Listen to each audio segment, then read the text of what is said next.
जय हिंद दोस्तों श्रीलंका के हालात से तो हम सभी वाकिफ हैं। श्रीलंका आज अपने सबसे ज्यादा वर्स्ट इकोनॉमिक और कॉन्स्टिट्यूशनल क्राइसिस से गुजर रहा है। आज हालात इतने खराब हो चुके हैं कि श्रीलंका के पास सिर्फ एक दिन का पेट्रोल स्टॉक बचा है और लगातार पावर कट अब 15 घंटे प्रतिदिन हो चुके हैं। तो आखिर क्यों पैदा हुए ऐसे हालात, क्या हुआ श्रीलंका में, आइए जानते हैं आज के इस वीडियो में। लोगों का धैर्य अब खत्म हो रहा है। श्रीलंका के bricks at the police. They even sent a bus or set a bus alight on the road leading to the president's building. At least 54 people have been arrested. The capital was placed under indefinite curfew.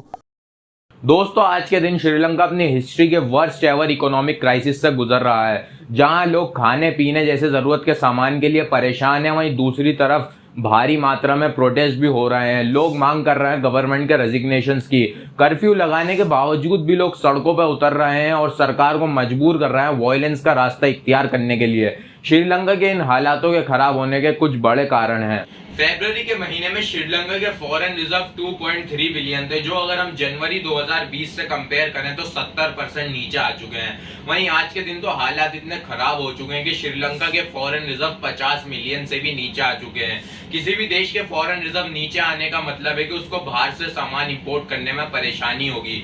अब import नाम सुनते ही हमारे दिमाग में आता है luxury items जैसे कि कार्स, बाइक्स एक्सेट्रा। लेकिन श्रीलंका के लिए इंपोर्ट का मतलब है उनकी बेसिक नीड्स का सामान, क्योंकि एक आइलैंड नेशन है। इनको अपनी जरूरत का ज्यादातर सामान बाहर से इंपोर्ट करना पड़ता है, जैसे कि दवाइयां, चीनी, फ्यूल एक्सेट्रा। वहीं श्रीलंका के फॉरेन मिनिस्टर अली साबरी का कहना है कि 2021 में देश की total income 1500 billion Sri Lankan rupees थी, जबकि हमने खर्चा किया 3500 बिलियन का, और श्रीलंका को अभी 4 बिलियन ड्यू डेट भी चुकाना है। और अब दूसरा कारण है इन्फ्लेशन। श्रीलंका में आज इन्फ्लेशन 30% तक पहुंच गई है। आज की तारीख में एक आम इंसान को अपनी बेसिक रिक्वायरमेंट्स पूरा करने में भी परेशानी हो रही है। दूध, चीनी, आटा, दाल जैसी चीजों के दाम आसमान छू रहे हैं। 2018 तक Sri Lanka one of the top destinations हुआ करता था टूरिस्ट के लिए। 2018 में record breaking 2.3 million tourist Sri Lanka आए। टूरिज्म सेक्टर श्रीलंका की इकोनॉमी में 12 से 13% तक कंट्रीब्यूट करता है। लेकिन 2019 में कई बम धमाके हुए, जिन्हें ईस्टर डे बॉम्बिंग्स भी कहा जाता है, जिनमें 259 लोग मारे गए, जिनमें 8 फॉरेन नेशनल्स भी शामिल थे। इस हादसे के बाद टूरिस्ट श्रीलंका आने से डरने लगे और ये बात निकल के सामने आई कि इसमें एक लोकल इस्लामिक टेररिस्ट ग्रुप शामिल था। इसके बाद एंटी मुस्लिम राइट्स भी हुए और जैसा कि हर बार होता है, कुछ लोगों के जुर्म का परिणाम पूरी कम्युनिटी को भुगतना पड़ता है। सरकार को कर्फ्यू भी लगाना पड़ा और सोशल मीडिया प्लेटफॉर्म को बंद करना पड़ा। इससे पहले भी 2018 में एंटी मुस्लिम राइट्स हुए थे, पर उन अटैक्स में यह बात निकल के सामने आई कि इनमें लोकल बुद्धिस्ट टेररिस्ट ग्रुप का हाथ था। और इसके बाद श्रीलंका के टूरिज्म सेक्टर को भारी नुकसान हुआ और रही सही कसर कोरोना ने पूरी कर दी और 12 से 13% कंट्रीब्यूट करने वाला यह सेक्टर ठप पड़ गया। लेकिन इसके अलावा भी कुछ मेजर रीजंस हैं, जैसे कि 2019 में जब गोताबाया राजपक्षे श्रीलंका के न्यू प्रेसिडेंट बने तो उन्होंने लोगों से वादा किया कि वो इकोनॉमी में ग्रोथ लाएंगे, और अपने इस वादे के मुताबिक उन्होंने कुछ स्टेप्स भी लिए, जैसे कि उन्होंने वैट वैल्यू एडिड टैक्स को आधा कर दिया। इससे पहले 15% हुआ करता था। इसको कम करने के पीछे बड़ा ही सिंपल सा रीजन था कि लोगों को कम टैक्स पे करना पड़ेगा तो वो ज्यादा खर्चा करेंगे। लेकिन उनकी ये मूव बिल्कुल उल्टी पड़ गई, क्योंकि पैंडेमिक आ गया और लॉकडाउन लग गया और लोग अपने घरों से बाहर नहीं निकल पाए, तो उनको रेवेन्यू में फायदा होने के बजाय लॉस हो गया। लेकिन इसके अलावा प्रेसिडेंट ने एक और बड़ा फैसला लिया कि उन्होंने श्रीलंका को 100% ऑर्गेनिक नेशन बनाने की कोशिश करी, लेकिन बड़े ही शॉर्ट पीरियड ऑफ टाइम में, और उनका यह फैसला सही साबित नहीं हुआ। गवर्नमेंट की इस फैसले के पीछे एक सोच ये भी थी कि पेस्टिसाइड्स के इंपोर्ट को कम किया जा सके, लेकिन ऑर्गेनिक फार्मिंग में इनिशियली 20 से 30% प्रोडक्शन कम हो जाती है और इसी की वजह से गवर्नमेंट को फायदे के बजाय लॉस हो गया। श्रीलंका राइस प्रोडक्शन के मामले में एक सेल्फ सफिशिएंट कंट्री है, लेकिन इसके बावजूद भी उन्हें राइस बाहर से इंपोर्ट करना पड़ा। इनका 100% ऑर्गेनिक कंट्री बनने का फैसला सही साबित नहीं हुआ, क्योंकि अगर हम सिक्किम का भी एग्जांपल लें, सिक्किम जो एक 100% ऑर्गेनिक स्टेट है, इन्होंने ट्रांजिशन 2003 में चालू कर दी थी और 2016 में सिक्किम 100% ऑर्गेनिक स्टेट बन गई। इसको 100% ऑर्गेनिक होने में 13 साल लग गए, जबकि श्रीलंका के प्रेसिडेंट ने एकदम ही पूरी कंट्री को ऑर्गेनिक नेशन बनाने का फैसला कर लिया, जो सही साबित नहीं हुआ। श्रीलंका की इन सिचुएशन का जिम्मेदार चाइना को भी ठहराया जाता है, क्योंकि चाइना इन देशों को पैसा देता है ताकि वो अपने देश में highways, airports, building, power plant बना सकें, और जब दूसरा देश इनका पैसा नहीं लौटा पाता तो चाइना उन जगहों पर कब्जा कर लेता है। श्रीलंकन करेंसी की वैल्यू भी लगातार गिरती जा रही है। पिछले महीने 1 USD की वैल्यू 200 श्रीलंकन रुपीस थी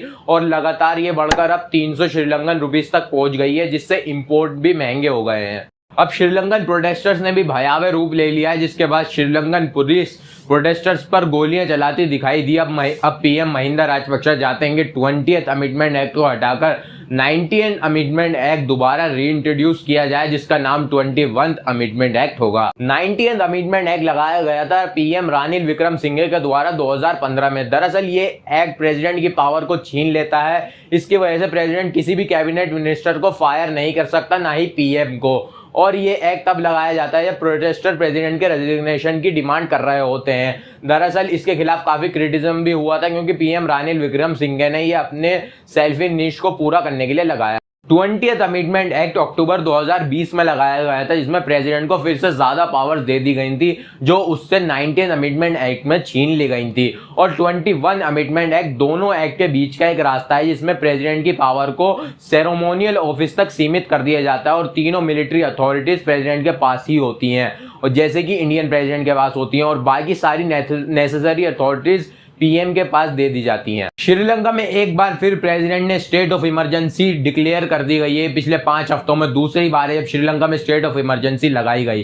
दरअसल ये प्रोटेस्टर्स को रोकने के लिए लगाई गई है, क्योंकि पिछले बीते दिनों में प्रोटेस्टर्स काफी भारी मात्रा में पीएम ऑफिस के बाद प्रोटेस्ट कर रहे थे इन्फ्लेशन और पावर कट्स के खिलाफ। इससे पहले भी श्रीलंका में 1 अप्रैल को इमरजेंसी लगाई गई थी, क्योंकि प्रोटेस्टर्स काफी वायलेंट हो गए थे, क्योंकि उन्हें बेसिक नीड्स का सामान भी नहीं मिल पा रहा था। 9 मई को श्रीलंकन अथॉरिटीज ने पूरे देश में कर्फ्यू डिक्लेयर कर दिया, जिसके बाद प्रो गवर्नमेंट ग्रुप्स में प्रोटेस्टर्स पर अटैक कर दिया, जिसमें काफी लोग घायल हो गए। और उसी दिन श्रीलंकन पीएम महिंदा राजपक्षे ने भी रिजाइन कर दिया, जिसके बाद उनका घर भी जलाया गया। और अब भारत की बात करें तो पिछले 3 महीने में भारत ने श्रीलंका को लगभग $2.5 बिलियन की मदद की है, जिसमें काफी चीजें शामिल हैं। और मिड मार्च के दौरान भारत ने श्रीलंका को 2,70,000 मीट्रिक टन का फ्यूल भी प्रदान किया है, और इसमें भारत ने श्रीलंका को $1 बिलियन का लोन भी दिया है, जिसके तहत 40,000 टन श्रीलंका को चावल दिए गए हैं।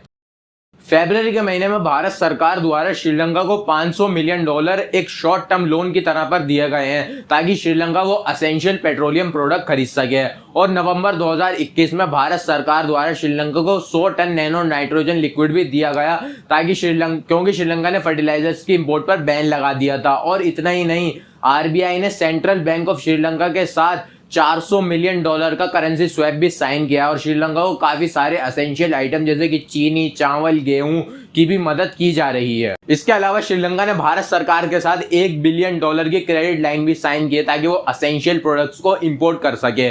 और चाइना ने सेंट्रल बैंक ऑफ श्रीलंका के साथ $1.5 बिलियन का करेंसी स्वैप और $1 बिलियन का सिंडिकेट लोन भी श्रीलंका को दिया, और वो $1.5 बिलियन का क्रेडिट और $1 बिलियन का लोन और देने की सोच रहे हैं। दरअसल आसान शब्दों में कहूं तो चाइना श्रीलंका को लोन दे रहा है, ताकि वो चाइना का ही लोन चुका सके। इसके बीच खबर ये भी आई थी कि फॉर्मर पीएम रानिल विक्रमसिंघे ने दोबारा पीएम ड्यूटीज को संभाल लिया है, क्योंकि जैसे कि मैंने आपको बताया था कि श्रीलंका के पीएम ने रिजाइन कर दिया था और वो देश छोड़कर चले गए। तो अब ये नई गवर्नमेंट है और दुनिया भर की हेल्प श्रीलंका को इन इकोनॉमिक क्राइसिस से निकाल पाती है या नहीं, ये तो देखने वाली बात होगी। लेकिन हम उम्मीद करते हैं कि श्रीलंका दोबारा अपनी इकोनॉमी को स्टेबल कर पाए।